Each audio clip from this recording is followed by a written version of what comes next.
Hey there, Gel Press family. Keri Sallee here from the creative team. And to say the last 5 weeks have been interesting is an understatement. So 5 weeks ago, I fell and broke my elbow, and it has really limited me for the last month or more at this point. But today I wanted to share with you 5 things that I've learned that have helped me to stay creative even when I'm not quite myself and don't quite have all of my, let's just say, creative abilities right now. So I hope you guys enjoy this video, and I hope it will inspire you that no matter what comes your way, that there's still ways that you can be creative. All right, guys, let's get started with tip number 1 is to choose to journal in a book or a journal. I find that it's much easier to manipulate and use if you are placing the plates face down instead of trying to maneuver maybe some plates, materials, and paper at the same time. Tip number 2, try to stick with the petite and demi gel plates. I find that they are much easier to manipulate if you're kind of doing things one-handed, whereas sometimes the bigger plates are going to require both hands or that kind of thing. So use the demi plates from the Faith Impressions kit or any of the things from the Petites set. And that leads perfectly into tip number 3. Use acrylic blocks or acrylic sheets. So you're going to see these sheets that I've used here are actually ones that I had made for me from Lowe's. They actually have a section of acrylic sheets that they will actually cut to your size. So you can see right there in the little video, 2 8x10 sheets come to $8.72, and they will cut it to your specified for free. And for my 2 sheets, I was able to get 5 4x4 sheets, a plate for my 5x7, and a plate for my 3x5, which makes them just kind of easier to handle.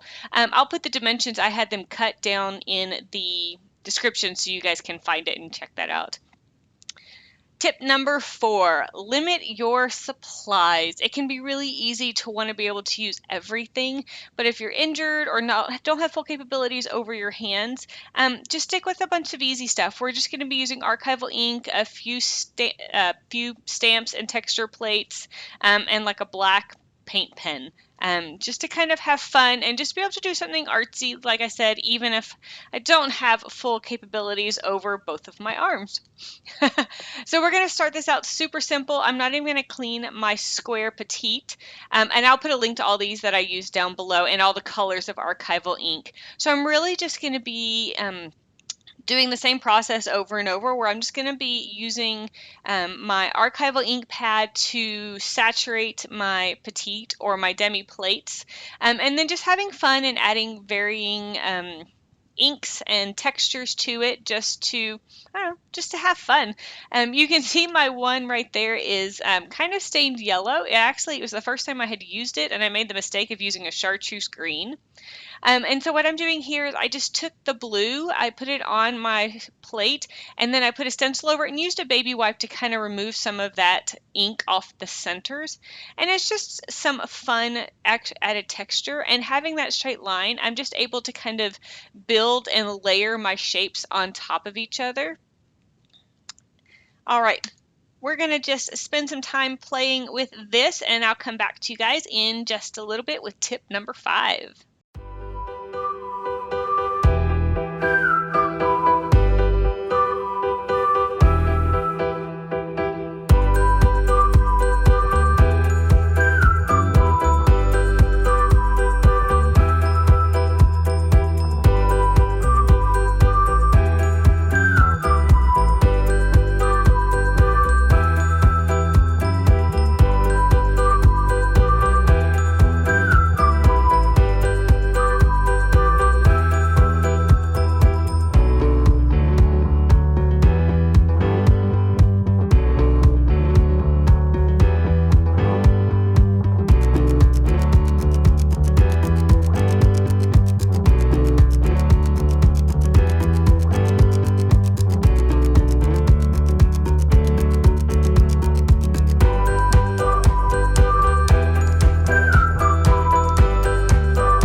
All right, let's just start adding a few finishing touches. So I'm going to be using the stencil, but so that I don't have to hold it, I just added some little pieces of washi tape. That way it comes off easy, but it keeps it from moving around too much, and that way I don't have to keep holding it down with one hand.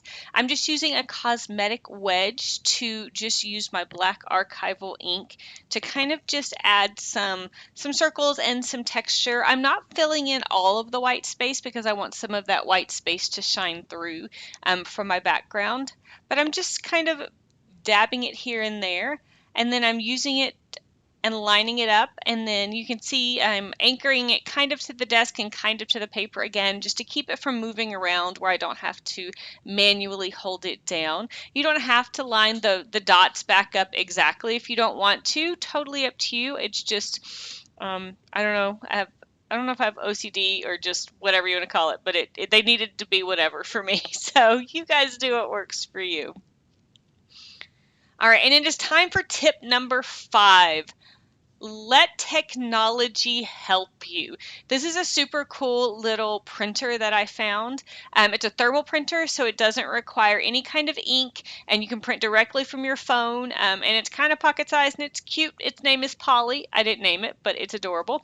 And so I'll leave a link to it down below. It's just a fun and easy way to be able to add pictures and text and that kind of thing to your gel press prints and your art journals and all that kind of stuff.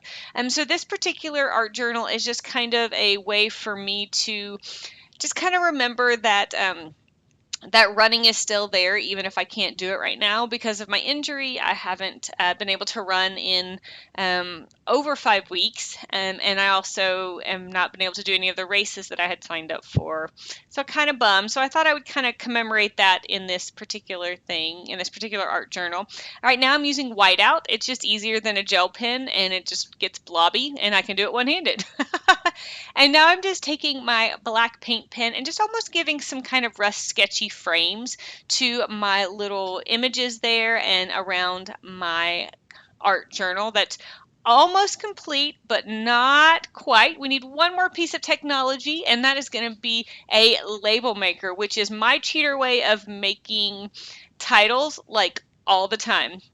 And so I'm just adding the words "never stop running" to my finished project, just as kind of my little reminder. It actually says never stop running, never. So I hope this has been helpful for you guys and has hopefully given you some incentive and some ideas of how you can continue to be creative, even if you might not be 100%. Thanks for stopping by, guys, and I'll see you guys next time.